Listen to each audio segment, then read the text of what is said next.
الحمد لله وحده والصلاة والسلام على من لا نبي بعده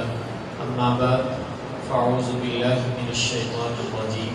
بسم الله الرحمن الرحيم ولسوف يعطيك ربك فترضى صدق الله وصدق رسوله النبي الكريم ونحن على ذلك من الشاهدين والشاكرين والحمد لله رب العالمين اللهم صل على محمد وعلى آل محمد كما صليت على إبراهيم وعلى آل إبراهيم إنك حميد مجيد اللهم بارك على محمد وعلى آل محمد كما باركت على إبراهيم وعلى آل إبراهيم إنك حميد مجيد. آج کی یہ تقریب آپ حضرات کی ماہانہ ترتیب بھی ہے اور ربیع الاول بھی چونکہ اس کے اندر بھی آ گیا ہے تو یہ دو چیزیں جمع ہوتی ہیں تو انشاءاللہ کوئی ربیع الاول کے حوالے سے بھی اور آپ کی جو ماہانہ تقریب چل رہی اس کے حوالے سے بھی ایسا. ایک بات تو بھائی یہ ہے کہ جو آپ کے ہاں ماہانہ درس ہوا ہے اور آپ لوگ اس میں تشریف لاتے ہیں یقیناً مہینے کے بعد ویسے تو آدمی بھول بھال جاتا ہے کہ پچھلے مہینے مولوی صاحب نے کی کیا سی تو اگلا مہینہ جب آئے گا پھر بھول جائے گا. لیکن میں آپ کو یہ بتانا چاہتا ہوں کہ اس سے مت گھبرائیے کہ بات بھول گئے. جب آپ بات سنتے ہیں تو بات کا اثر دل پہ ضرور ہوتا ہے اور اگر آپ وقتی طور پر جانچنا چاہیں تو بعض دفعہ وقتی طور پر مشکل ہوتا ہے لیکن جو آپ نے پابندی کے ساتھ تسلسل کے ساتھ دین کی بات سنی اور اہل دین کے ساتھ جڑے رہے تو میں دیانتاً آپ سے کہتا ہوں اس کا اثر اللہ تعالیٰ زندگی میں آپ کو ضرور دکھائے گا اور آپ دیکھیں گے کہ یہ تسلسل اور جڑے رہنا اللہ تعالیٰ نے اس کی کتنی برکت رکھی ہے کہ جو آپ مسلسل ہر مہینے آ کر دین کی بات سن لیتے ہیں تو میں نے کہا اس کے اثرات اللہ تعالیٰ زندگی میں ضرور دکھاتے ہیں نہیں تو موت کے وقت تو اس کا اظہار ضرور ہے. تو اس لیے ایک درخواست تو ہماری یہ ہے کہ آپ لوگ ماشاءاللہ جو درس قرآن آپ کے ہاں ماہانہ ہوتا ہے مولانا عبدالقدوس صاحب تشریف لاتے ہیں تو ایک آدمی دور سے سفر کر کے آتا ہے میرے اور آپ کے لیے تو مجھے اور آپ کو بھی پابندی کے ساتھ اس میں شریک ہونا چاہیے. تو ایک ہماری درخواست یہ کہ اس میں ناغہ نہ کیا کریں پابندی کے ساتھ اس میں آیا کریں. یوں سمجھ لیں کہ مہینے کے بعد ایک سبق ہے سبق پڑھ کے مہینہ اس پہ عمل کر لیا جائے اگلے مہینے پہ سبق پڑھ لیا جائے تو سبق تو بھائی جب بھی ملے مجھے اور آپ کو ضرور حاصل کر لینا چاہیے. اس وقت آپ حضرات سے دو باتیں عرض کرنے کا خیال ہے. پہلی بات جو رتبے کے ذہن میں تھی وہ ہے رسول پاک صلی اللہ علیہ وسلم کے احسانات کہ آپ صلی اللہ علیہ وسلم کے اس امت پر کتنے احسانات ہیں اور آپ نے امت کے لیے کیا کچھ کیا ہے. آپ کے احسانات کی فہرست پڑھنی چاہیے. میں پہلے ایک واقعہ سنا دیتا ہوں جس سے پتہ چلے گا کہ رسول پاک صلی اللہ علیہ وسلم نے اپنی امت کے جذبات اور احساسات کی کتنی رعایت رکھی اور کتنے چھوٹے سے چھوٹے پہلو کے اندر بھی رعایت رکھی ہے تاکہ میری امت کے احساسات کو ٹھیس نہ پہنچے. آپ صلی اللہ علیہ وسلم ایک دفعہ تشریف فرما تھے. زمزم یہ کنواں جو ہے یہ جہاں میں اور آپ طواف کرتے ہیں تو یہ مطاف کے اندر ہے. مطاف کے اندر پہلے تو اترا کرتے تھے نیچے اب اوپر سے اس کو ڈھانپ دیا گیا ہے. تو یہ وہاں یہ کنواں ہے جس کا پانی جب سے یہ چلا ہے پیا جا رہا ہے اور قیامت تک اللہ تعالیٰ دیتے رہیں گے لوگ پیتے رہیں گے. اس کی اپنی ایک برکات ہے. رسول پاک صلی اللہ علیہ وسلم تشریف لائے. آپ کی عادت مبارکہ یہ تھی کہ آپ کو جب کوئی چیز کھانے یا پینے کے لیے پیش کی جاتی تو آپ تناول فرماتے یا پی لیتے اور جو باقی بچ جاتی جس کو ہم جھوٹا پانی کہہ دیتے ہیں، تو آپ صلی اللہ علیہ وسلم اپنی جھوٹا پانی یا کھانے کی وہ جھوٹی چیز وہ صحابہ کرام کے اندر تقسیم فرما دیا، اور صحابہ کرام کو اس کا انتظار رہتا تھا کہ ہمیں رسول پاک صلی اللہ علیہ وسلم کی جھوٹی کوئی چیز مل جائے، اس لیے کہ اس سے بڑی برکت والی کوئی چیز کائنات میں نہیں ہے کہ کسی کو حضور کا جھوٹا کھانے کے لیے مل جائے۔ حدیث میں ایک واقعہ آتا ہے کہ رسول پاک صلی اللہ علیہ وسلم کو کوئی چیز پیش کی گئی، آپ نے نوش فرمائی۔ عادت مبارکہ یہ تھی کہ جب آپ اس کو تقسیم کرنے لگتے تو دائیں طرف سے تقسیم فرمایا کرتے، اور عادت مبارکہ یہ بھی تھی کہ دائیں طرف بڑے صحابہ کرام تشریف فرما ہوتے تھے۔ اس دن اچانک ایسے ہوا کہ آپ کے دائیں جانب بڑے صحابہ کرام نہیں بلکہ بچے بیٹھے ہوئے تھے، اور بائیں جانب بڑے صحابہ کرام بیٹھے ہوئے تھے۔ تو آپ نے وہ جو چیز نوش فرمائی پی تو اب دینے لگے، تو آپ نے دائیں جانب دیکھا کہ چھوٹے بچے بیٹھے ہوئے، اور جو بڑے صحابہ کرام ہیں ابو بکر و عمر وہ بائیں جانب اس دن بیٹھے ہوئے تھے۔ تو اب عادت یہ تھی کہ دائیں جانب سے شروع کریں، تو آپ نے ان بیٹوں سے مخاطب ہو کر ایک بات کہی، فرمایا بیٹو چونکہ سنت بھی یہ ہے کہ دائیں طرف سے شروع کریں، اور میں دائیں طرف میں تقسیم کیا کرتا ہوں، اس لیے تم آج دائیں طرف بیٹھے ہو تمہارا حق ہے، اس لیے یہ تمہیں دینا چاہیے، لیکن اگر تم اجازت دو تو تمہارے بڑے ادھر بیٹھے ہیں، یہ تمہارے ہی بڑے ہیں، تم ان کے چھوٹے ہو، یہ تمہارے بڑے ہیں، اگر تم خوشی سے اجازت دو تو یہ میں اپنا جھوٹا پانی یا جو بھی چیز ہے یہ ان بڑوں کو دے دو، لیکن تمہاری اجازت سے، چونکہ حق دائیں طرف والے کا ہے۔ ان بچوں کا جواب سنیے۔ بچوں نے عرض کیا یا رسول اللہ یہ جو بڑے ہیں نا یہ ہمارے سر ہیں، اس لیے کہ ہمارے بڑے ہیں اور بڑوں کے آداب ہوتے ہیں، اور بچوں کو باقاعدہ سکھانا چاہیے کہ بڑوں کے آداب کیا ہوتے ہیں، بڑوں سے کیسے بولنا چاہیے، بڑوں کے سامنے کیسے رہنا چاہیے، یہ ہمارے دین نے سکھایا ہے۔ رسول پاک صلی اللہ علیہ وسلم نے ایک روایت میں فرمایا تھا من لم یرحم صغیرنا ولم یوقر کبیرنا فلیس منا، جو ہمارے چھوٹوں پر شفقت نہیں کرتا ہے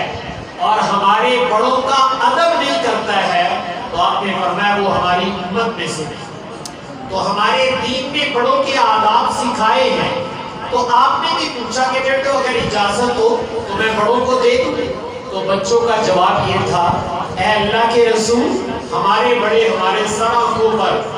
لیکن یہ جو آپ کا جھوٹا ہے نا یہ آپ تبرک کہی جائے، یہ تبرک تھی کہ حضور کا جھوٹا ہے، تو عرض کیا یا رسول اللہ یہ آپ کا تبرک ہم چھوڑ دیں تے بڑے جڑے بہ کے پی لین اے ساڈے کو نہیں برداشت ہوتا، آج نمبر ساڈا جو سجے پاسے اسی بیٹھے ہیں، تو اس لیے آج تو ہمیں ملنا چاہیے۔ تو ان بچوں نے رسول پاک صلی اللہ علیہ وسلم کا وہ جھوٹا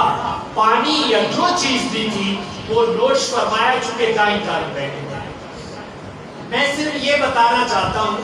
کہ رسول پاک صلی اللہ علیہ وسلم کا بچا ہوا کھانا ہو یا پینا، میں نے کہا اس سے برکت والی چیز کائنات میں کوئی اور نہیں ہو سکتی۔ صحابہ کو اس کا انتظار رہتا ہے، آپ بھی سمجھتے تھے کہ میرے صحابہ کو یہ انتظار ہے کہ کوئی حضور کی جھوٹی چیز جس کو آپ تبرک کہتے ہیں، برکت والی کہتے ہیں، وہ ہمیں مل جائے۔ تو صحابہ کرام تو حضور کی زندگی میں تھے، کتے نہ کتے جھوٹا کوئی نہ کوئی کوٹتے لب ہی گیا ہوتا ہے کہ اسی تسی تے بہت بات چاہے ہیں تے کی خیال ہے تہاڈا بھی دل کرتا حضور دی برکت والی کوئی جھوٹا سانوں بھی لب جائے، کیا خیال ہے؟ دل چاہتا ہے؟ اب میرے کہنے کے بعد دل چاہتا ہے کہ پہلے بھی کبھی خیال آیا ہے؟ یہ تو میں نے آپ سے اب کہا ہے، میرا سوال یہ ہے کہ کبھی پہلے کوئی دعا شعا مانگی بھی یا اللہ صاحب حضور کا جھوٹی کوئی شے دے دے؟ یہ میرا آپ سے سوال ہے۔ دیکھیں میں نے کبھی دعا نہیں مانگی کہ مجھے میرے نبی کا کوئی جھوٹا ملے، اور پتہ نہیں کبھی دل میں آرزو ہوئی یا نہیں ہوئی، لیکن قربان جاؤں میرے نبی کے دل میں سبحان اللہ، کہ یہ تو صحابہ میرے سامنے موجود ہیں، یہ میرا جھوٹا پیتے ہیں، قیامت تک آنے والی امت اگر ان کے دل میں یہ خواہش پیدا ہو گئی کہ کاش ہم بھی حضور کے زمانے میں ہوتے اور حضور کا جھوٹا پی لیتے، تو آپ نے اس خواہش کا احساس فرمایا اور اس کا انتظام کیا فرمایا کہ ایک دن زمزم کا جو کنواں ہے اس سے آب زمزم نکالا گیا اور ڈول برتن اس میں ڈال کے سرور کونین صلی اللہ علیہ وسلم کو دیا گیا. آپ نے وہ پانی پیا اور جو ڈول یا برتن میں بقیہ پانی بچ گیا تھا جن کو آپ جھوٹا پانی کہتے ہیں، آج صحابہ دائیں بائیں موجود ہیں اور انتظار میں ہیں کہ جھوٹا سانو لبے گا، لیکن آپ صلی اللہ علیہ وسلم نے کیا کیا؟ وہ ڈول جو آپ کا جھوٹا تھا آپ نے دوبارہ پھر کنویں کے اندر ڈالا، پھر زمزم میں ڈال دیا. گویا قیامت تک کے لیے اطلاع دے دی کہ میری امت کے لوگوں جو زمزم کا پانی پیتا ہے وہ صرف زمزم نہیں پیتا، اپنے نبی کا جھوٹا پانی پیتا. تو آپ صلی اللہ علیہ وسلم نے میری اور آپ کے اس جذبے اور خواہش کا اتنا لحاظ کیا کہ اس کنویں کو جھوٹا بنا دیا تاکہ قیامت تک آنے والی امت اگر دل میں طلب کرے کہ کاش ہم بھی حضور کے زمانے میں ہوتے تو حضور کا جھوٹا پی لیتے، تو آپ نے میرے اور آپ کے لیے جھوٹے پانی کا انتظام کیا. میں آپ سے یہ کہہ رہا تھا کہ رسول پاک صلی اللہ علیہ وسلم کے احسانات اتنے ہیں کہ ہمارے دل میں کوئی خواہش پیدا ہو ہمارے نبی پہلے اس کا انتظام کر کے. حدیث میں آتا ہے رسول پاک صلی اللہ علیہ وسلم جب بڑی عید آتی نا، بڑی عید قربانی آئی، تو آپ 2 مینڈے ذبح کرتے تھے، 2 قربانیاں آپ کیا کرتے تھے. ایک قربانی تو اپنی طرف سے، دوسری قربانی کہنے والوں کرتے تھے. تو آپ فرماتے تھے کہ اے اللہ یہ دوسری قربانی میری امت میں جو غربا پیدا ہو، جو بیچارے قربانی کی طاقت نہ رکھے، وہ نہ کوئی انہیں پیسے نہیں ہے کہ بھی قربانی کر سکے، تو ان کا نبی پیشی اس کی طرف سے کر کے جاتا تاکہ قیامت کے دن ان کے نامہ اعمال میں بھی قربانی کا ثواب نکلے. اپنی امت کی طرف سے رسول پاک صلی اللہ علیہ وسلم ہر سال ایک مینڈے کی قربانی کرتے ہیں اور کہتے ہیں یا اللہ یہ میری امت غربا کی طرف ہو، تاکہ ان کو بھی اس کا اجر و ثواب مل جائے. تو میں نے عرض یہ کیا تھا کہ بھائی رسول پاک صلی اللہ علیہ وسلم کے احسانات بہت ہیں، اتنے زیادہ ہیں کہ ہم سوچ بھی نہیں سکتے ہیں. تو سوال میرے اور آپ سے ہے کہ ان احسانات کا کوئی بدلہ بھی تو دینا چاہیے. احسان کا بدلہ احسان ہوتا ہے، ہم احسان تو نہیں کر سکتے لیکن کوئی نہ کوئی اظہار محبت تو کرنا چاہیے. حدیث میں آتا ہے رسول پاک صلی اللہ علیہ وسلم ایک دن بڑے پریشان بیٹھے ہوئے تھے. اللہ تعالیٰ تو جانتے، دلوں کی باتوں کو بھی جانتے ہیں. تو اللہ تعالیٰ نے جبریل امین کو بھیجا کہ جاؤ اور جا کر ہمارے محبوب صلی اللہ علیہ وسلم کو ہماری طرف سے سلام عرض، ہمارا سلام پیش کرو. جبریل آئے اور آ کر عرض کیا یا رسول اللہ، اللہ تعالیٰ آپ کو سلام کہتے ہیں. میں اللہ کا سلام لے کر آیا ہوں اور ایک پیغام بھی لے کر آیا ہوں. اللہ تعالیٰ یہ پوچھ رہے ہیں کہ میرے حبیب سے پوچھو وہ غمزدہ کیوں ہے، پریشان کیوں ہے، اس کی وجہ بتائیں. حالانکہ اللہ تعالیٰ تو بھائی دلوں کی باتوں کو جانتے، اللہ کو تو کوئی اولا نہیں، اللہ تعالیٰ تو دلوں کی رازوں کو جانتے. علیم بذات الصدور، وہ سینوں کے رازوں کو جانتے ہیں. لیکن بطور اکرام اور اعزاز کے سلام بھی بھیجا. نڑ گیا پوچھ کیا ہو سرکار کی گل ہے، کیوں غمزدہ بیٹھے ہو؟ تو آپ صلی اللہ علیہ وسلم سے جبریل امین نے جب یہ پوچھا تو آپ نے ارشاد فرمایا جبریل اپنی امت کی وجہ سے غمزدہ کہ میری امت کا کیا بنے گا، یہ غم مجھے کھائے جا رہا ہے، اپنی امت کی پریشانی ہے، ان کی وجہ سے غمزدہ ہوں، ان کا کیا بنے گا. دیکھیں اللہ تعالیٰ آپ کو والدین بنائے، والدین بوڑھے ہو جاتے ہیں لیکن جدوں پوچھو کہ وہ نیاڑیاں دا ہی سوچتے ہوندے بھئی نیاڑیاں دا کی بنے گا، دھیاں دا کی بنے گا، نیاڑیاں دا گا پودیاں دا کی بنے گا، دوتریاں دا کی بنے گا، یعنی وہ بیٹھا سوچتا رہتا ہے۔ ایک باپ کی شفقت جب وہ اس کا تقاضا کرتی ہے تو نبی کی شفقت تو باپ سے بہت زیادہ ہوتی ہے۔ باپ کو وہ شفقت نہیں ہو سکتی جو نبی کو شفقت ہے۔ تو آپ نے فرمایا جبریل اپنی امت کی وجہ سے غمزدہ، جبریل امین واپس چلے گئے اور جا کر عرض کیا باری تعالیٰ آپ صلی اللہ علیہ وسلم عرض کر رہے کہ یا اللہ اپنی امت کی وجہ سے غمزدہ ہوں۔ تو اللہ تعالیٰ نے پیغام بھیجا اور ایک آیت نازل کی جو ابھی میں نے آپ کو پڑھ کے سنائی، سورہ والضحیٰ کی ایک آیت ہے وَلَسَوْفَ يُعْطِيكَ رَبُّكَ فَتَرْضَىٰ۔ اللہ تعالیٰ کہتے ہیں کہ ہمارا وعدہ ہے آپ کے ساتھ، ہم آپ کو اتنا عطا کریں گے، اتنا دیں گے کہ آپ کو راضی کر کے چھوڑیں۔ جب آپ کہیں گے بھئی اسی ہون راضی ہو گئے تے تاسی کام نو روکا کے نہیں تے کام نہیں روکدا۔ وَلَسَوْفَ يُعْطِيكَ رَبُّكَ فَتَرْضَىٰ، ان قریب آپ کا رب آپ کو اتنا کچھ عطا کرے گا کہ آپ کو خوش کر کے چھوڑے گا۔ یہ اللہ تعالیٰ کا وعدہ ہے۔ حدیث میں آتے ہیں کہ جب یہ آیت نازل ہوئی تو آپ صلی اللہ علیہ وسلم نے فوراً فرمایا تھا کہ اگر میرے اللہ کا یہ وعدہ ہے تو پھر میں بھی قسم کھاتا ہوں کہ میں اس وقت تک راضی نہیں ہوں گا وَوَاحِدٌ مِّنْ أُمَّتِي فِي النَّارِ، اگر میرا ایک امتی بھی جہنم میں ہوا تو میں اللہ تعالیٰ سے راضی ہوں۔ میں راضی اس وقت ہوں گا جب آخری امتی بھی جہنم سے نکال کر جنت میں چلا جائے گا، ہم اس وقت کہیں گے کہ یا اللہ ہو نصیب راضی۔ تو یہ رسول پاک صلی اللہ علیہ وسلم کے احسانات عرض کر رہا ہوں کہ آپ کے کتنے احسانات ہیں بھائیو، ہم سوچ بھی نہیں سکتے، ہم کبھی سوچ بھی نہیں سکتے کہ ہمارے نبی کے احسانات ہمارے اوپر کتنے ہیں۔ تو کم از کم ہمیں ان کی یاد آنی چاہیے، ان کے احسانات یاد آنے چاہیے کہ اللہ کے رسول کے ہمارے اوپر کتنے احسانات ہیں۔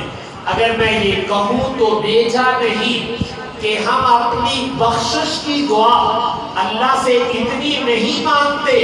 جتنی میری اور آپ کی بخشش کی دعا میرے اور آپ کے نبی مانگ کر۔ ہم اتنی دعا نہیں مانگتے، اسی تے کہتے بھول کے ہی کہہ دیتے بھئی اللہ بخش دے گی، باقی دنیا دے تقدے بتھیرے یار بخشش تے کہتے بھول کے بخشی دیا۔ لیکن آپ صلی اللہ علیہ وسلم نے اپنی امت کی مغفرت اور بخشش کی کتنی دعائیں مانگی اور کتنی لمبی دعائیں مانگی، میں اور آپ سوچ نہیں سکتے۔ آپ لوگوں نے حجۃ الوداع جب آپ حج کے لیے تشریف لے گئے تو عرفات میں کئی گھنٹے کی دعا مانگی۔ میدان عرفات میں جب آپ پہنچے ہیں تو کئی گھنٹے اللہ تعالیٰ سے مسلسل دعا مانگی اپنی امت کی بخشش کی۔ تو اللہ تعالیٰ نے وعدہ کیا کہ چلے آپ کی امت کو بخش دیا جائے گا، لیکن جنہوں نے ظلم زیادتی کی تھی انہوں نے نہیں بخشا، جنہوں نے کی کیتا ہے ظلم زیادتی کی ہے ان کو نہیں بخشا۔ آپ نے عرفات میں کئی گھنٹے کی دعا مانگی، اللہ تعالیٰ نے کچھ قبول کی اور کچھ کے بارے میں کہہ دیا کہ میں انہوں نے معاف کر۔ میدان عرفات سے جب نکلتے ہیں تو واپس مزدلفہ آتے ہیں، وہ بھی ایک میدان ہے، حاجی لوگ وہاں جاتے ہیں۔ تو جب آپ مزدلفہ پہنچے ہیں، عرفات 9 ذی الحجہ کا دن آپ نے گزارا عید سے ایک دن پہلے، اور اب آپ مزدلفہ پہنچ چکے ہیں۔ مزدلفہ پہنچ کے پھر آپ دعا میں شروع ہو گئے اور اللہ تعالیٰ سے کہہ رہے کہ یا اللہ جو میری امت کے ظالم زیادتی کرنے والے ہیں کوئی بہانہ نہ ہو، انہاں دی بخشش بھی ہونی چاہیے۔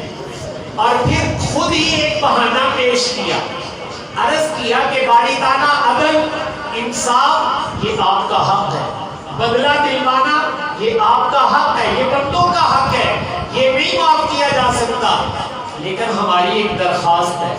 وہ درخواست یہ ہے کہ قیامت کے دن ظالموں کو بھی کھڑا کرنا، مظلوموں کو بھی کھڑا کر لینا، اور جو مظلوم ہیں جن پر ظلم کیا گیا ہے ان کو کھڑا کر کے پوچھا جائے ہاں بھی جماعت دسو بدلہ لینا ہے، انہاں کو ظالماں کو بدلہ لینا ہے تے بدلہ لے دیتے، تے جے جنت لینی ہے تے جنت دے دے، ایک شے لے لو جڑی شے لینی ہے، بدلہ لینا ہے تے چھتر مارو لا کے، جو کرنا ہے کرو انہاں نال تانوں بدلہ لے کے دے دے، تے جے اے دے بدلے چ جنت لینی ہے تے اسی جنت دے دے، سودا کرو کی چاہیے۔ تو آپ صلی اللہ علیہ وسلم نے خود اللہ تعالیٰ سے عرض کیا کہ باری تعالیٰ انصاف یہ بھی ہو سکتا ہے کہ مظلوم کو کھڑا کیا جائے اور جنت بھی اس کے سامنے کی جائے، بدلہ بھی اس کے سامنے کیا جائے اور پوچھا جائے کہ جوان جے تو انہوں نے چھڑنا ہے اسی جنت دے دے، یہ تیرا سودا ہے، حق تیرا ہے۔ تو فرمایا میری امت کے مظلوموں سے قیامت کے دن جنت کا سودا کر کے میری امت کے ظالموں کی بخشش کر۔ جب آپ نے یہ آپشن، یہ طریقہ اپنے اللہ کے سامنے عرض کیا تو اللہ تعالیٰ نے کہا آپ کا یہ طریقہ ہمیں منظور ہے، ہم قیامت کے دن ایسے کر لیں گے۔ حدیث میں آتا ہے جب اللہ تعالیٰ نے یہ دعا قبول کی، ویسے میں دعا جو روئی گا اللہ کے سامنے روڑا پائی گئے بھئی اللہ کیسے طریقے نہ بیڑا بننے لگ جائے، لیکن حدیث میں آتا ہے جب آپ کی یہ دعا قبول ہوئی آپ کے چہرے پہ مسکراہٹ آ گئی، آپ نے ہنسنا شروع کر دیا۔ صحابہ کو بڑا تعجب ہوا بھئی دعا تے حضور روتے ہوتے ہیں آج ہنسن کا دل ہی رہ گیا، آج مسکراہٹ کس لیے آ گئی ہے؟ تو صحابہ کرام نے پوچھا اے اللہ کے رسول آپ تو دعا مانگ رہے تھے اور دعا میں رو رہے تھے، ایک دم چہرے پہ مسکراہٹ ہنسی آ گئی کس وجہ سے؟ تو آپ نے ارشاد فرمایا میں نے اپنی امت کے ظالموں کی بخشش کی بھی ایک ترکیب اللہ سے عرض کی تھی، اللہ نے میری گل مان لی، کیا ٹھیک ہے اس طرح کر لوں گے؟ جب میرے اللہ نے میری دعا قبول کی تو میں نے دیکھا کہ شیطان اپنے سر پہ مٹی ڈالتا ہوا بھاگ رہا تھا کہ بھئی انہوں نے تو بخشے تھے سارے بہانے والے نے، میرے کو کی رہ گیا ہے؟ تو فرمایا وہ اپنے سر پہ مٹی ڈال کے جب بھاگ رہا تھا تو مجھے ہنسی آ گئی کہ یہ ہمارا دشمن اپنے سر پہ مٹی ڈال کر بھاگ رہا ہے۔ تو بھائیو جس نبی نے میدان عرفات میں گھنٹوں دعا مانگی، جس نبی نے مزدلفہ میں اپنی امت کے ظالموں کی بخشش کے لیے بھی دعا مانگ دی، سودا کروا دیا، کیا آج میں اور آپ اس نبی کو یاد رکھتے کہ نہیں؟ یہ سوال میرے اور آپ سے ہے کہ میں اور آپ اس نبی کو کتنا یاد رکھتے ہیں؟ یقیناً اس نبی کو تو بھائی ہر لمحے، ہر آن، ہر گھڑی یاد رکھنا چاہیے۔ یہ صرف 12 ربیع الاول کو یاد رکھنا کام نہیں ہے گا بھی اسی 12 ربیع الاول کو تو یاد کر لیں گے مڑ کے بھول جائیے، نہیں، یہ طریقہ نہیں ہے،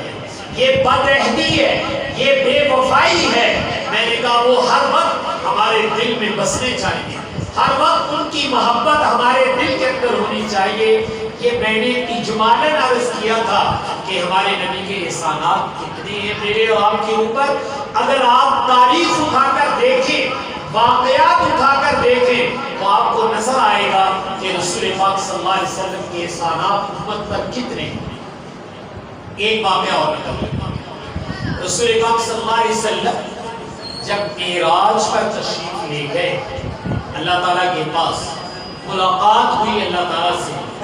تو آپ صلی اللہ علیہ وسلم جب وہاں پہنچے ہیں تو چونکہ اللہ کے نبی ہیں، اللہ کے بندے ہیں، تو بھائیوں بندوں کے پاس سوائے بندگی کے اور کیا ہوتا ہے؟ ایک دوست دوسرے دوست سے ملتا ہے تو کوئی نہ کوئی تحفہ لے کے جاتا ہے، میں تو اڑیا سے تحفہ لے کے آیا، تو آج اللہ کے نبی اللہ سے ملاقات کے لیے گئے ہیں تو تحفہ کی لے کے گئے؟ تو تحفہ وہ ہے جو میں اور آپ نماز میں پڑھتے ہیں۔ جب ہم نماز میں التحیات پڑھتے ہیں تو 3 جملے کہتے ہیں، التحیات للہ والصلوات والطیبات۔ اے اللہ ہماری زبان کی باتیں ہوں، ہمارے مال کی باتیں ہوں، ہمارے جسم کی باتیں۔ زبان سے تسبیح تلاوت آپ کر رہے ہیں، مال اللہ کے راستے میں صدقہ خیرات کر رہے ہیں، نماز پڑھ رہے ہیں، یہ جسم کی عبادت ہے۔ تو عرض کیا باری تعالیٰ میں آپ کا بندہ ہوں، تو بندہ جو ہے وہ تحفہ بھی بندگی کا لے کر آتا ہے، تو میں تحفہ پیش کرتا ہوں۔ میری قولی باتیں، میری بدنی باتیں اور میری مالی باتیں، یہ ساری کی ساری صرف تیرے،